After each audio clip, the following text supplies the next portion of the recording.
Kirby Dach joining us from his home in Fort Saskatchewan, getting ready for the NHL Draft, and we don't expect he's going to be sitting too long. But Kirby, before we go any further, let me just ask you, how's your off-season been going so far? It sounds like it's been pretty busy. Yeah, it's been a little bit busy. Obviously, we lost out to Prince Albert a couple months ago, so I mean, you kind of sit back for a little bit and regurgitate all that. And obviously, I was hurt at the end of that series, so I mean, I took a couple weeks off of training and skating, but in the last couple of days, it's been pretty whirlwind. I mean, I was in Buffalo for the Combine for a week, and then I was in St. Louis for a couple of days to watch the NHL Finals, and that was pretty cool. And now I'm home and just hanging out here until the draft. You've been, not that your career's been long, but you've been a lifelong Blade. I mean, the sweep of the Warriors was exciting, and then you run into the Raiders. I just want to go back to that series, and it was thrilling. Biggest crowd you ever played in front of at Saskatoon Center. How could you guys have changed anything in that series to maybe beat PA? Or do you think you could have in the end? Yeah, I think we had a chance. I mean, we looked at the first two games of the series and realized we had to steal one of those, and we kind of had it going for us in the second game, and we got away from us, and it wasn't a good result because we ended up losing that game. But I mean, whatever happened, and we blew our chance. But I mean, there's always next year, and we're gonna have a good team next year, and we're looking forward to that. I was wondering, when did your attention turn to next season with the Saskatoon Blades? When did you put the PA loss behind you and start to look ahead?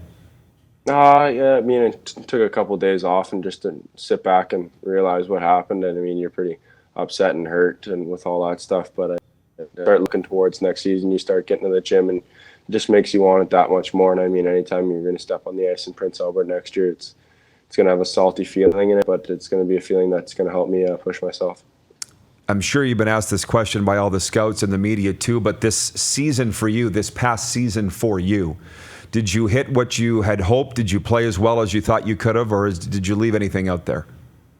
Yeah, I think towards the end of the season, I really showcased who I was as a player on the ice. And I mean, the season wasn't as good as I thought it was going to go. I mean, I hit the ground running at the start and had a really good start, but I kind of hit a lull in November, December, which I wasn't really too happy with. And I realized that if I wanted to be a professional athlete in this sport, that you have to be consistent. So to bring that every day was hard, and I was able to learn that towards the end of the year. So you decompress a bit when the season ends, but then you got to get ready physically for the NHL Combine in Buffalo, plus all the interviews, so you have to mentally get ready. How would you say that went? How were your numbers, and how did that all go? Yeah, it was good. I mean, I think it's more mentally challenging than anything at the Combine. You're there for 6 days before you even start the test, so your body's kind of rested and ready to go for the testing, but your brain and your mind hurts just because you're meeting with 4 or 5 different teams every day, and you're going for dinners, and you're running into people at lunch, and they're just trying to figure out who you are as a person rather than the player that's on the ice. So I mean, the mental part of the whole week was difficult, but I was pretty glad to get the testing over with and to kind of take a couple of days off and head to St. Louis with those guys. It was pretty special. Blades forward Kirby Dach with this projected top pick in the NHL Draft coming up. What was the weirdest question that you got asked in the interviews with the NHL teams? I didn't get too many weird questions. All mine were pretty serious, and there wasn't really any questions out of left field. They're all pretty standard, and nothing really pops out at me. So you feel you're ready for June 21st in Vancouver in round 1? How are you feeling right now going into it? I'm pretty excited. I mean, this is something I've dreamed about since I'm a little kid, and I'm just going to sit back and enjoy every moment of it. I mean, there's nothing I can do now to up my draft stock or anything like that or fall. So, I mean, wherever I'm going to go, and I have to think about it as the way as I'm that team's first pick for a reason, and they want to help create a culture for me in that city, and it's just something I'm looking forward to. You mentioned that you were at the Stanley Cup Finals, so you got a taste of the NHL there, and I know what they do with the first-round picks, projected picks. It's exciting. What did you like about that, and who were some of the cool people that you met down there?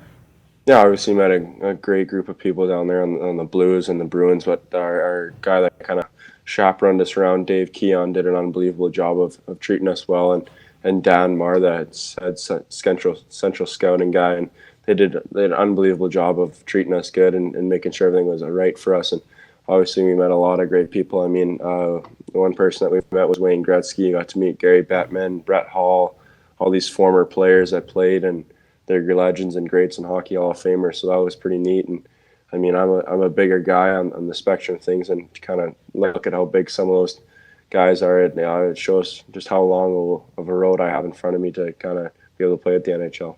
But you would tower over Wayne Gretzky and Brett Hull, I would think. Yeah, a little bit. But I mean, when you're meeting guys like Colton Parayko and Zdeno Chara, who are 6'6", 6'9", they're a little bit thicker than I am. It's a little bit intimidating. Did you are you cheering for anybody in the Stanley Cup final because of this? I don't know. I'm just kind of watching to watch. I mean, I just love the game, and it's pretty cool to kind of see the St. Louis story where they were last in the league January 1st, and now they're in the final. So, I mean, it just shows the parity that's in hockey and how anything can happen. We mentioned you're in Fort Saskatchewan, so you're going to get asked, if you haven't already, who you'd like to draft you. I mean, if the Oilers had a shot, would that be the team you'd like to go to, or do you even care at this point? It doesn't matter to me, but obviously it's something in the back of my mind. I mean, growing up watching the Oilers and cheering for them when I was little and being kind of a hometown kid would be something pretty special and cool. And I mean, it'd make the transition a little bit easier to pro hockey, because then I have my family here with me, and you're not kind of on your own in a city when you're 18 to 19 or 20 years old. So if you look at it that way, then yeah, it'd be pretty cool. But I'm just excited for the draft, and I don't really care where I end up. You probably watch the Oilers and say, I could help those guys. A little bit. I mean, you look at any of those teams, and you're trying to put yourself in those situations where you think you'd be successful.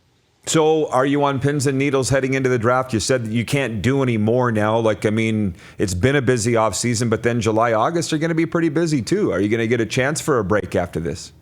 Yeah, I think there's kind of that week break after the development camp that I'm probably going to take off and just hang out with my family and relax and kind of sit back and pinch myself to realize what really just happened. But I mean, after the draft, everything happens pretty quick with development camp, media requests, and all that kind of thing. So I'm just going to go there and enjoy the moment and not put too much pressure on myself. Well, you're getting good advice, Kirby. Enjoy it for all it is. We'll be watching, and good luck. We'll get you on once we find out where you're going. All right, thank you. You're watching Rod Pedersen On Demand. For more of The Rod Pedersen Show, visit rodpedersen.com or follow Rod Pedersen on social media.